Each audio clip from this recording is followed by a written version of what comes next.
Welcome to the Era Protect Smart Universal Door Lock Installation Guide. Begin by measuring your door's thickness. Then remove your existing handle and cylinder.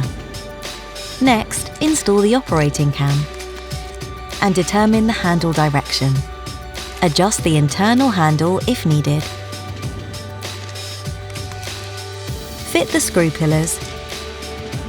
Install the external handle and internal mounting plate, followed by the drive bar. Use the fitting jig to align the components. Attach the internal handle. Insert batteries and follow the voice assistant prompts. Finally, download the Era Smart Home app to complete the setup. Visit eraprotect.com for more details.